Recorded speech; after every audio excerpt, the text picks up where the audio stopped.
Recording in progress. Ready, commissioners? Okay, it is now 12:01. Let's call this Los Angeles County Commissioners acting on the capacity as the Board of Human Services to order. Commissioner Luis Lopez, would you please lead us in invocation? Dear Heavenly Father, we thank you for this day. We thank you for having the ability to gather together to do the Lord's Word for our community. We thank you for our staff being here with us today to do the presentations, and all of them wearing their brightly colored green shirts in remembrance of our youth of our community and protecting our children. We thank you all in your name, Lord Jesus Christ. Amen. Commissioner Harris, please lead us on our pledge of allegiance. Allegiance to the flag of the United States of America and to the republic for which it stands, one nation, under God, indivisible, with liberty and justice for all.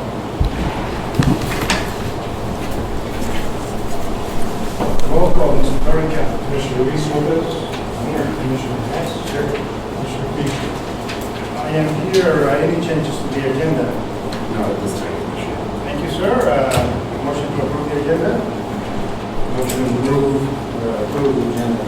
Second motion. Commissioner Hess. Yes. Commissioner Luis Lopez. Yes. Commissioner Luis Lopez. Yes, director's report. Commissioners, so two things. One, consideration minutes will be next report next month. Those are still in draft at this moment. Thirdly, director's report. I do not have any significant updates at this point.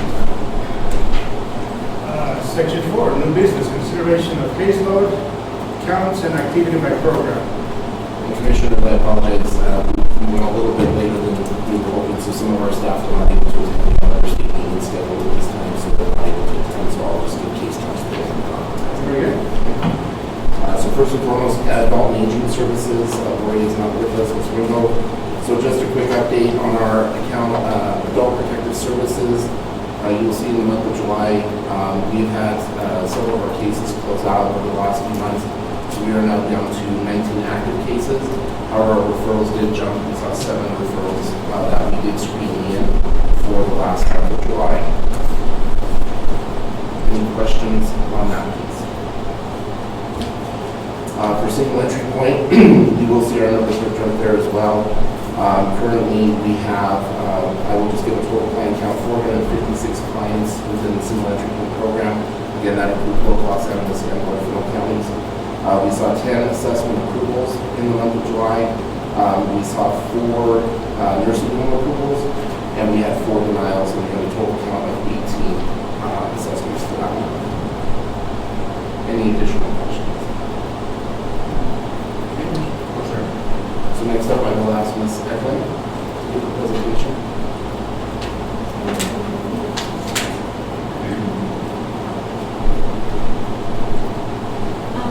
August, the green shirts, it's August Child Support Awareness Month, and our color is green. August is, every August is when we celebrate the child support. Colorado is committed to promoting the health and well-being of all the children by providing a variety of family-centered child support services to help ensure that parents pay child support and on a regular, timely basis. The payment of child support continues to improve educational attainment for children and reduce reliance on public assistance. In 2021, we have 680 child support professionals who collected a little more than $345 million from families. In the county of Los Angeles, we collected $1,526,369.70. At this time, I'd like to have Christy Sarah, my lead technician, read a proclamation. Thank you. Commissioners, because we have that as an item for approval. Oh. So if we can just hold on that. Okay. Proclamation.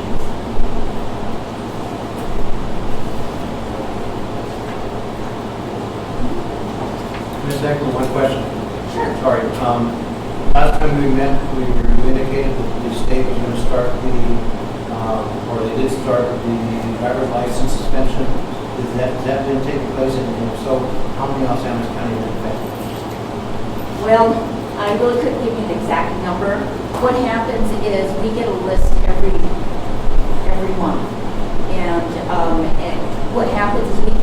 30 days notice for the suspension. We will then contact them to try to get them to make a payment so that we can give them a compliance so that their license don't suspend. So I'm going to say that we have 3 different caseloads, approximately 20 on each caseload is what we received. I'm going to say 3/4 of those usually are suspended.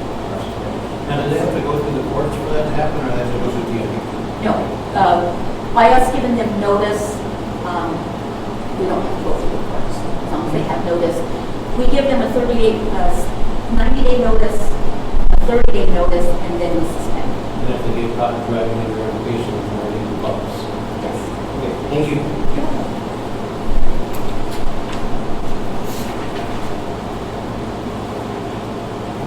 Commissioners, for the month of July, Child Protective Services are also our Division of Youth and Family Services. We had a total of 24 referrals. I will mention we do anticipate to see that number jump as we are returning to school this month. That tends to be one of our larger months, so I assume in August we'll see a much larger jump in those referral numbers.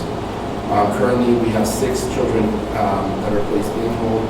We have a total of 21 that are placed out of home. So we have a total number of children served is 27. We also have 10 that are placed in town, and we currently have 17 still placed out of town. So back in March and April, you had, we were serving 58, 59, so you kind of, because of the school year, you think the number will fluctuate upward? Yeah, usually what happens is when children return to school, we see an influx of referrals, children coming back, and counselors and teachers are recognizing concerns with those children, and so we get a lot of referrals at that point. Again, not all are necessarily screened in, depending on the nature and the severity of the case, and also sometimes we work closely just with the families. We do not always have to utilize the court system in order to process those cases. Sometimes we are able to intervene with services prior to that going to that level. So we try and work with those families at different levels so that we can meet the needs of the children. And it does not always necessarily involve courts, but we can calculate and count all of those as cases that we have. Chairman, if I could Yes, guys, please. and I apologize for not mentioning those 2 for very adult and aging services.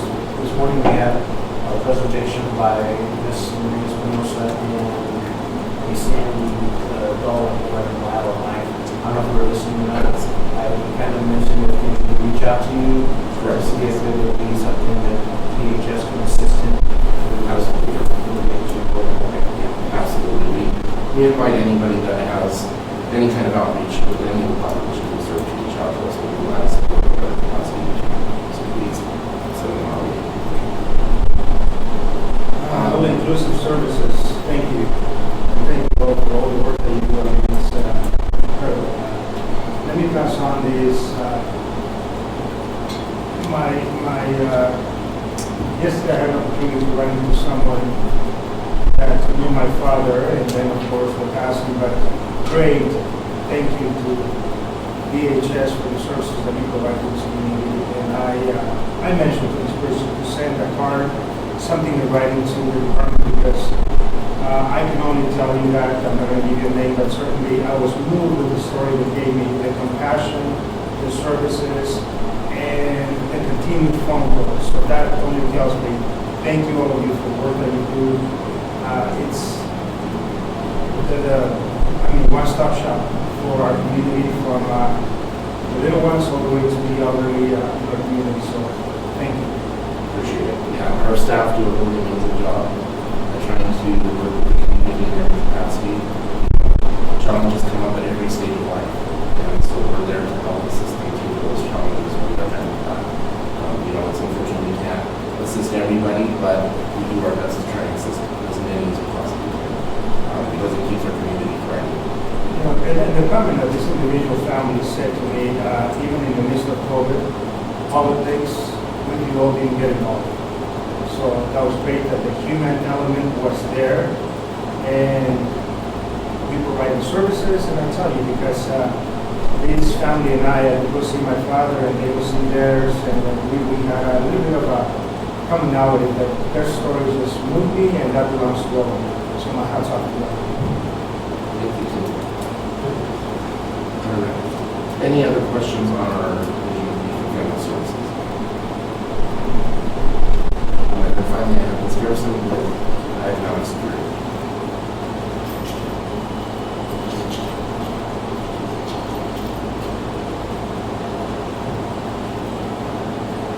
Good afternoon.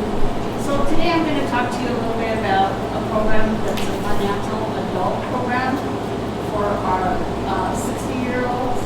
It's called Old Age Pension. To be eligible for the Old Age Pension, also referred to as OAPA, applicants must be 60 years of age or older, a U.S. citizen or a legal alien, and a Colorado resident.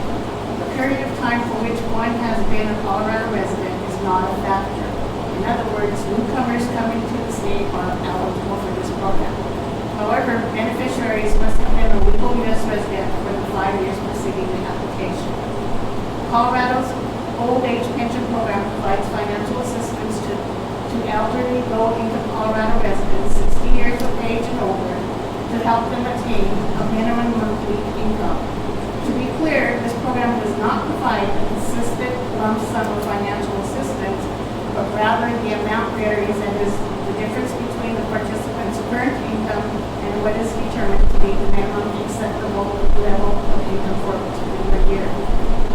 As an individual, one may have resources valued at $2,000, or as a married couple, up to $3,000.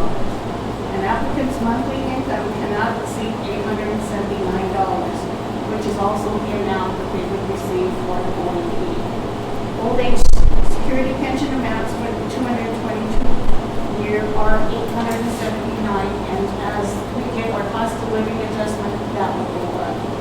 This amount may be reduced by other incomes such as Social Security, SSI, or Veterans Assistance. So in other words, if they're receiving Social Security of some type, the Social Security, SSI, or Veterans Pension, we take that income into consideration, and then if it's not at 87%, then at 879, we will give them the difference. So they'll get the OAP as well as veteran incomes, kind of help them. If the state has extra money left at the end of the fiscal year, each client receives what we call a hold of $600, and they did get that now in June. In addition to financial assistance, the OAP program provides some individuals who do not qualify for Medicaid, which is our Health First Colorado program, with dental and health care benefits. This part of the program is referred to as the OAP Health and Medical Care Program, so it's very different than your regular Medicaid. One might also hear it referred to as a state medical program, the modified medical program, OAP state-only program, OAPB, or Limited Health First Colorado. There are qualifications for the health care benefits portion of the program, OAPB. First, an applicant must be between 60 and 64 years of age, and this rule exists because at the age of 65, other insurance programs become available, which we all know is Medicare. In addition, applicants must receive OAPA. And as mentioned previously, applicants cannot receive your Medicaid program. Our clients can apply for the OAP program either by going onto the PEAK website, by filling out an application at our department, or by dropping an application on the way. Questions?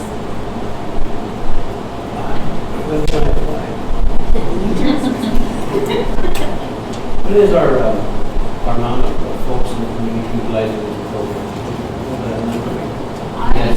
Yeah, the numbers are there. Let's see. Well, they're actually broken down. Yeah, I think the OAP is... OAPA. Okay. The- So what, 500 or 46 or 1? We have very limited OAP. So I was just wondering how many people know about it and if we're not advertising it. We actually have it on the website. Most of the people who come in and apply like those that probably have a little bit of SSI, so they don't qualify for the full amount. They qualify for maybe like $420 in SSI. So those are people that we generally make up the difference in reporting. So kind of self-promotion and offer for that discussion. Well, thanks for the information.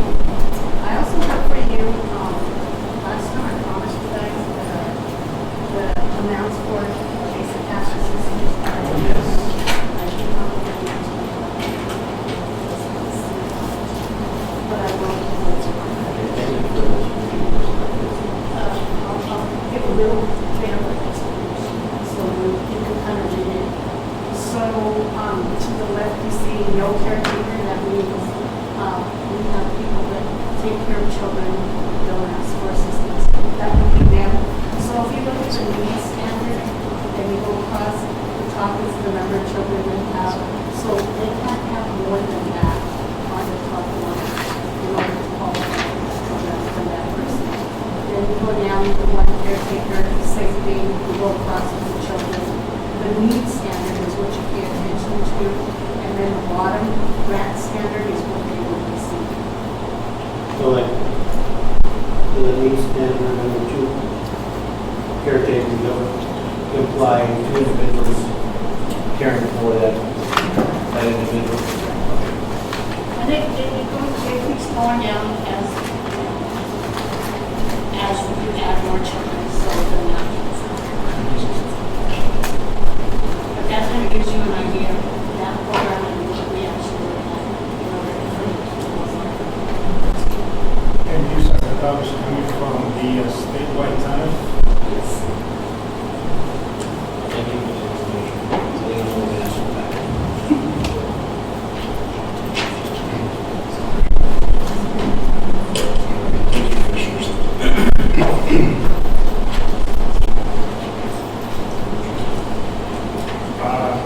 Yes, well, we have,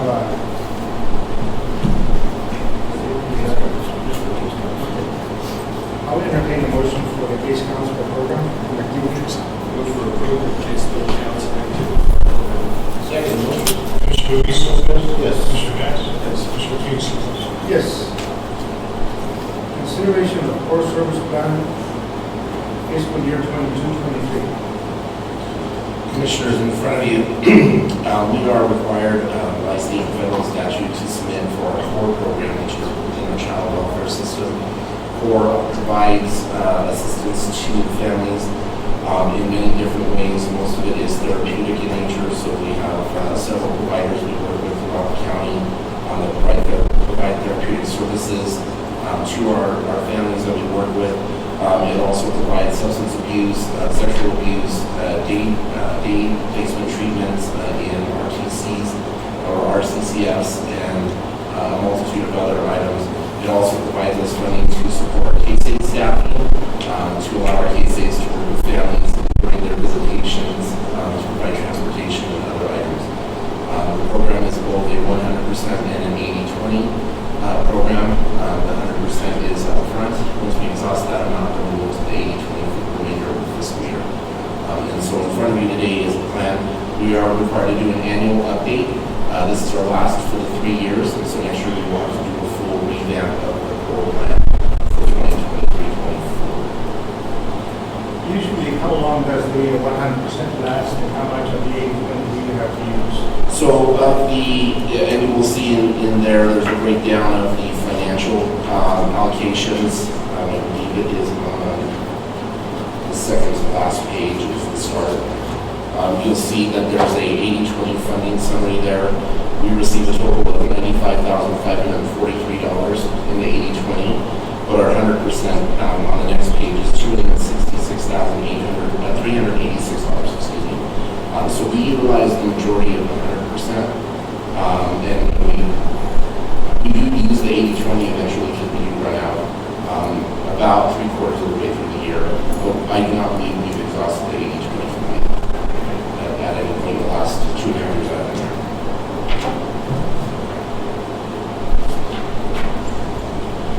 So for this plan next year, including the county MOE match on the 80-20, the total program cost will be $381,038. That's on the very last page. And historically, that from 2021, what was the increase, if any? So I believe in 21 when I came in, we were just at 230,000 for the program, I believe. So we have seen a slight increase. $150,000. Yeah. So it's been extremely helpful. But this program is tracked very closely based on the activity of the case aids and the therapeutic treatments we provide. And so the state uses a funding model to identify that increase or decrease based on the services rendered. So the $150,000 differential deducting from the 100%. And it's might increase as well on the 80/20. Correct. Okay. Our 80/20 is not too far off, I believe. First year I was here, I want to say it was around 89 or 90,000. We're at 95, so 80/20 has not increased significantly as the 100% has. Questions on the plan? Commissioners, any questions? Councilor? I reviewed it and I have no concern. Okay. I will entertain a motion. Motion to approve the core service plan, FY 22-23. Second motion. Commissioner Hess? Yes. Commissioner Luis Lopez? Yes. Commissioner Felix Lopez? Yes, this is the item they were mentioning, Mr. Aridan, a consideration of proclamation, Child Support Awareness Month. Would you please read the proclamation? Commissioner, if I could address one more item on the floor, but I apologize, I just realized. This year, the state has requested that this contract or this plan be submitted via DocuSign. So Commissioner Felix, you will receive an email. Yes. We are required to have a DocuSign account now and upload that, so most of the state contracts will probably be coming to you in that capacity. That will also allow me to provide a signed copy to the counselor once it's completed, so she'll be listed on there and she'll receive that once it's all signed. Thank you. You answered the question, but I didn't get a chance to ask you. Okay. All right, and now, Mr. Sarah, read our proclamation. Hello there. Alright. A proclamation for Child Support Awareness Month, August 16, 2022. Whereas Los Angeles County recognizes that every child matters and joins the nation in recognizing August as Child Support Awareness Month. And whereas child support is a vital source of income for households in Los Angeles County, many of them low-income families. And whereas strengthening families improve the lives of children, promoting their safety and well-being, and provides economic security. And whereas Los Angeles County applauds the parents who support their children and make child support payments consistently to care for them. And whereas child support professionals are important assets to the county, working in collaboration with parents and other community partners to ensure that children and families receive quality services. And whereas it is important to increase public awareness of the child support program through outreach and education to reinforce the position that all parents must take responsibility for the financial, emotional, and physical support of their children.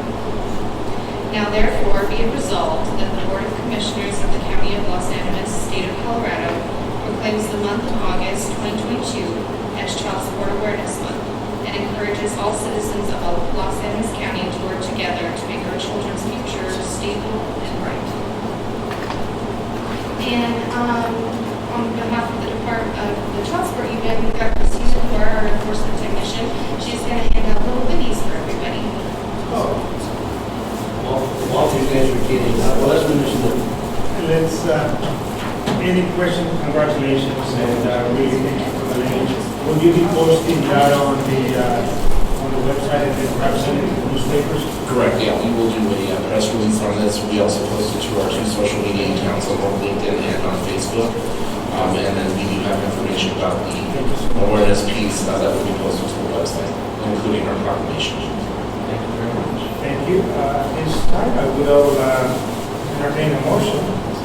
Move to approve the proclamation of Child Support Awareness Month. Second motion. Commissioner Luis Lopez? Yes. Commissioner Hess? Yes. Commissioner Felix Lopez? Yes. And Chairman, if you may, can we get a photo with all of our staff up here with all the proclamations so we can put that in media, that they're right with you? Absolutely. Including our counselor and the commissioner. Yeah. As well. I think you guys just got up front here. Commissioners can stay behind back here. Make sure you hold the proclamation. Come on in.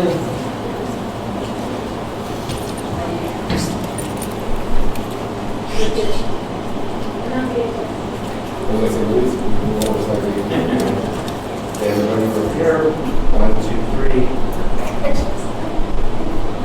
Awesome. Thank you. Congratulations, guys. You guys do the dance. Thank you.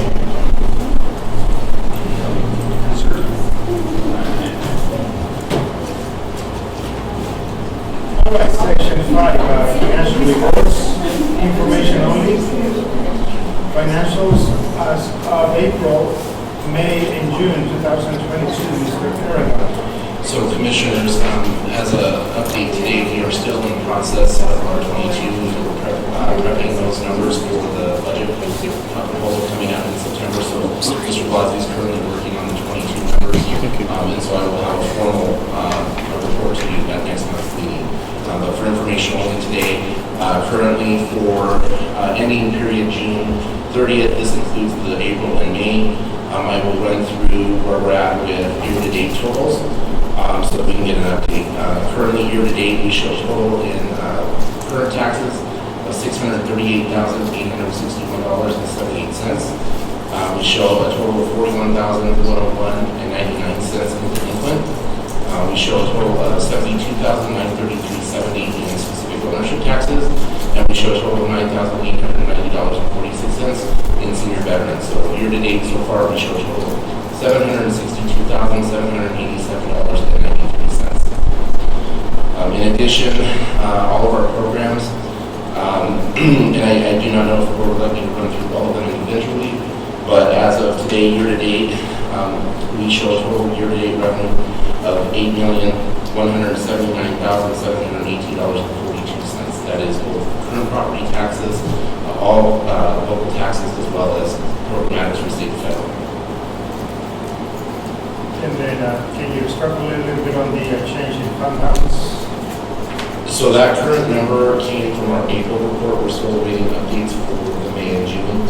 But as of April 30th, the fund balance is sitting at $532,975.48. And also, a question on the audit. When is that completed? The audit was completed, yes, sir. We're just awaiting Mr. Tim Dixon's report and the exit interviews. So everything was completed with our department. I want to say a month ago, actually, it was the last board meeting day, he closed out the audit with us. So we're just waiting for his final numbers. Very good. Thank you, sir. That was information on the 4C consideration. 5B consideration of bills for April, May, and June 2022. So Commissioners, for the month of April, our total bills were $68,423.86.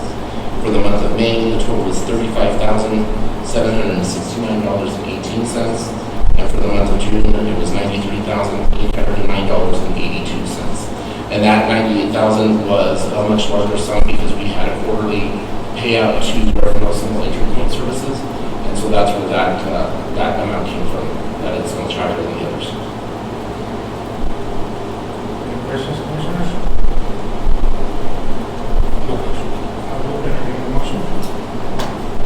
Motion to approve bills for April, May, and June 2022. Second motion. Commissioner Hess? Yes. Commissioner Luis Lopez? Yes. Commissioner Felix Lopez? Yes. Section C, consideration of payroll, pay date, June 15, 2022. So Commissioners, for April 15th payroll 2022, the total is $84,662.07. For May 13th, which was the first half of May of 2022, the total amount was $78,717.64.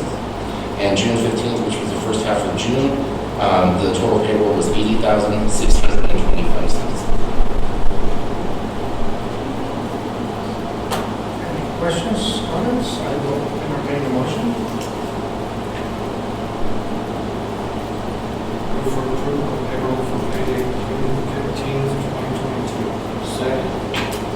Commissioner Luis Lopez? Yes. Commissioner Hess? Yes. Commissioner Felix? Yes. A little bit lagging, but Mr. Berrigan, on the questions, there was a batch of checks that were voided with $0 amounts on both on the bills. Just wanted to. So I would have to get clarification on that, Commissioner, but I'm assuming that those might have been, it looks like there was, what was that? That was May 26, 2022. Those were for the bills. So probably 30 checks that were voided, although they had $0 amount, just kind of I had made made a note in that. I missed that at the proper time. Okay. I will follow up with Mr. Blasey on that to identify what those were specifically. Very good. Thank you, sir. We have 6B consideration of payroll for pay date March 30th, 2022. Commissioners, for the second half of April, which the pay date was April 30th, 2022, the total amount was $79,735.46. For May 31st, 2022, the second half of May, the payroll was $80,481.12. And for June 30th, 2022, which was the second half of June, $86,631.40.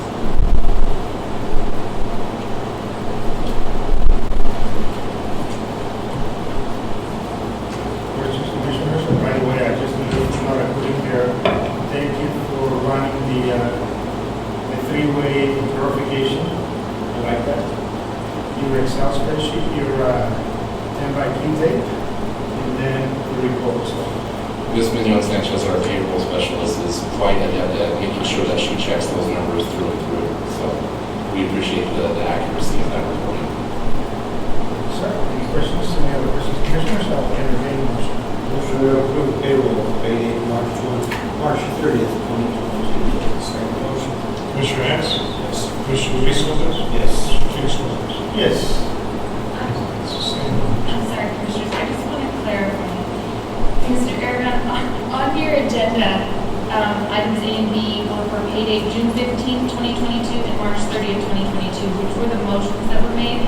But I believe I heard you saying the first one was the first half of April, May, and June. Yes, did I Second indicate half. March?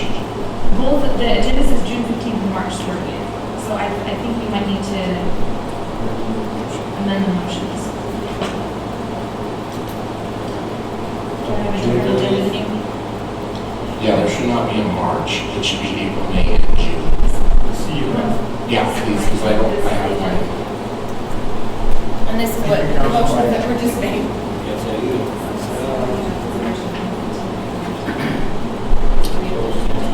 Let's see what the ones right here is April, May, and June. For record. So this is our agenda, so this is the motion. So we rescind both motions. It should be the June 30th date. You guys already approved the March. Yeah. It's just, that's what was on the. The agenda was wrong. It was my mistake, Kim.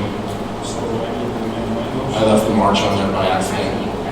I was looking at your dates and I was like, they didn't add up. So Yeah. yeah, it should be some Okay. That way the record's clear. Okay, I make the motion to rescind those motions for the payroll pay date June 15th and March 30th. I'll make the motion to approve the first half of April, May, and June 2022. Read the numbers. Okay. Second motion.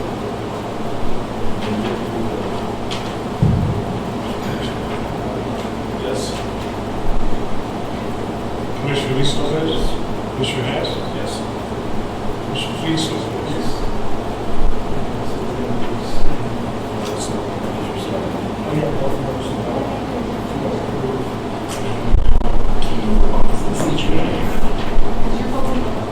right? Yeah.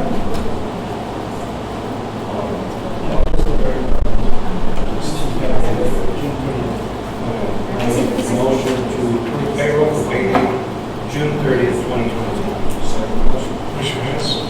Yes. Commissioner Luis Solzner? Yes. Commissioner Luis Solzner? Yes.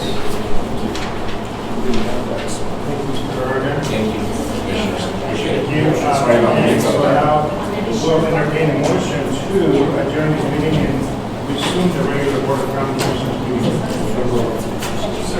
Commissioner Hess? Yes. Commissioner Luis Solzner? Yes. Commissioner Luis Solzner? Yes.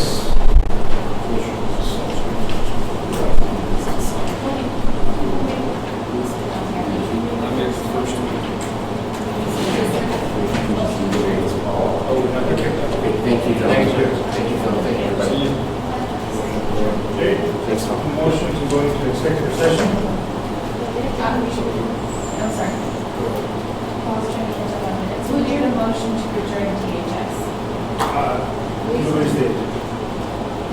Luis made and to resume.